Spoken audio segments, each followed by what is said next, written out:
What up, yo? Frank 5D here with a few stories from the culture on the Rap Scene Weekly Wrap-Up.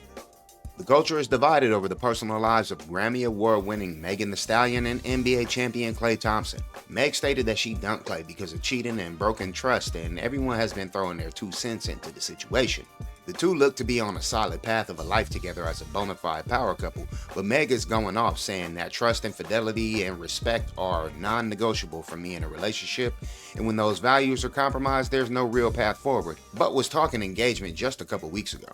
Klay stayed silent about the split so far, which is honestly the best move. Fans are using the opportunity to support Meg in her breakup, but her haters found another reason to go hard on her. We wish them both well in love and life because at the end of the day, it really ain't none of our business. The next Versus is set for May 7th when mega hitmakers Rick Ross and French Montana will face off in the arena.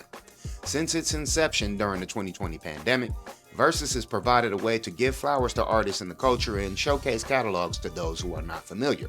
Ross and Frenchie have a history together, and this looks to be one of the better Versus battles that we've seen, but the internet seems to think that there will definitely be a clear winner.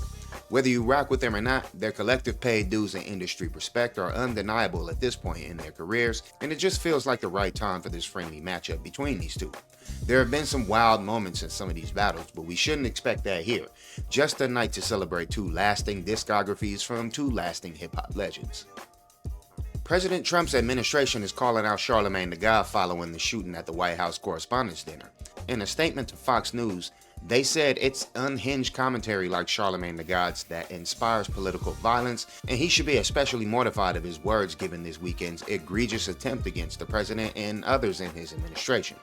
Charlotte has been one of the loudest criticizers of the president, his team, and their voters, and has voiced his opinion about them on numerous occasions. While there are still so many unanswered questions about the shooting, the officials have their mind made up on at least one of the causes. Charlamagne definitely wields a hefty influence on his audience, and hate is nothing new for him in his platform. Crazy shit's crazy.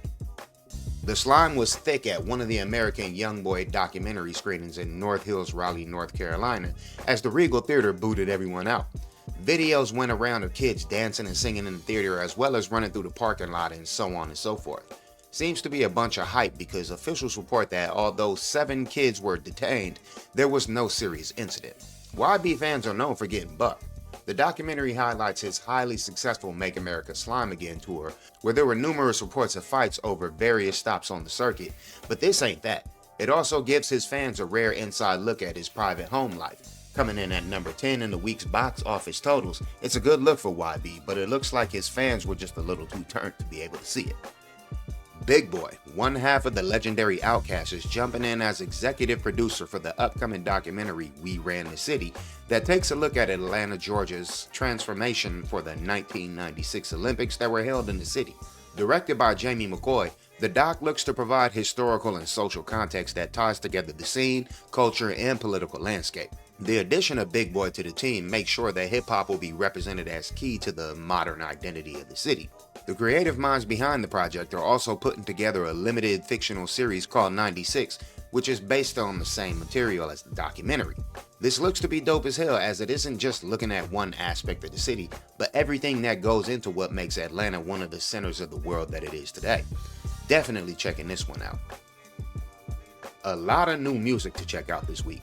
New singles include Uniqueness by AZ, Meek Mill with In My Eye Freestyle, Vince Staples with Blackberry Marmalade, OT The Real drops 750, Big Crit with Sunset Vet, Switch and Planet Asia with Surfing Tongue, 38 Special and Dave East with Heavy Burden, Baby Stay Down with Saint Soprano, and Nick Grant with Back Up featuring BJ the Chicago Kid. On the album and EP front, we got projects from Currency and Wiz Khalifa for the Harry Fraud produced Ruthless Records for Drop Tops, Disc 2, Lil TJ, They Just Ain't You, Isaiah Rashad, It's Been Awful, Graph, Sometimes Money Costs Too Much, YSR Grams, The Right Rapper, B.O.B. with The Morning Bang, Blackboy Max dropped Crash Dummy, and A Million dropped the powerful The One album with a book attached. Load them playlists and run them all up. Head Migo in Charge Quavo shared a photo of him in the late Takeoff on IG that hinted at new material from the Fallen Crew. He wrote Warriors Never Fold, Job's Not Done, Takeoff album, Unconfused 2, Last Question Mark album, Real Migo blood running my veins, ain't no new chapter, just the next one. Which is kinda crazy because the next chapter is literally a new chapter, but fans are excited regardless. 20 Money One's Culture 3 was the last Migos album, and the Unk and Few project, only built for Infinity Links, was released in 20 Money 2, just a month before Takeoff was tragically ended. A little after Quavo's post, Offset posted a photo of the Migos together captured on that. The Migos are one of the most important and beloved groups in hip-hop history, and the way they ended still leaves a bad feeling in fans' hearts and mind. The motion seems right for a reconciliation and new music from the bros. Nas's Resorts World has finally opened in his hometown of Queens, New York at the Aqueduct Racetrack. The Vegas-style casino is the first of its kind in the city and another milestone for Nas and his business moves. He gave a performance at the inauguration and even recreated his look from the Street Dreams video, rocking the iconic Sam Rothstein-inspired pink suit. Big things for the crypto Scarface, as the $5 billion partnership sits as the crown jewel in his portfolio of entrepreneurship. Many question these rappers for involving themselves with all of these gambling platforms, but this is kind of on another level, and we want to congratulate and big up Nas for his dream coming to life. A casino is cool and all, but we're gonna need another Legend Has It series from Mass Appeal ASAP. Gamble responsibly, yo.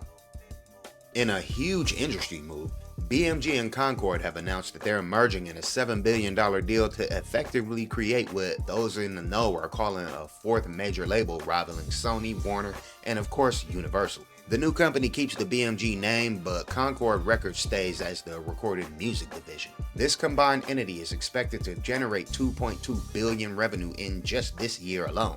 The deal isn't done yet, but when it finalizes, it will bring together one of the most diverse and popular artist rosters in music, including Pusha T, Jelly Roll, Bruno Mars, DJ Mustard, and Rita Ora, just as a short list. As much as the game is changing, it stays the same, and business is always going to be business, so artists need to keep the same independent mindset when it comes to that paperwork, because as long as you're making music, someone else is looking to make money off of you.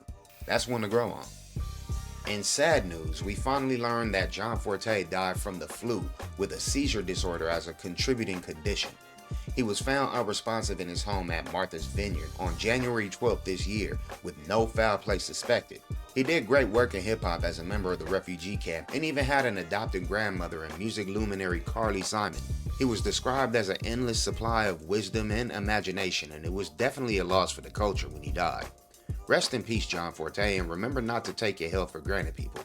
Even the flu can kill in certain circumstances. And last but not least, Alicia Keys is calling out a systemic exclusion and creating more opportunities for women in music. Interviewing with the Times of London, she called the industry a good old boys network that locks the door on women trying to get in. She also said that women make up 2% of the entire business. I'm a producer and here we are doing a bunch of work, killing it. So it's shocking that the number is so small. Rather than just being pissed off about it, it was time to create opportunities. She was referring to the She Is Music initiative designed to support future generations of female creators.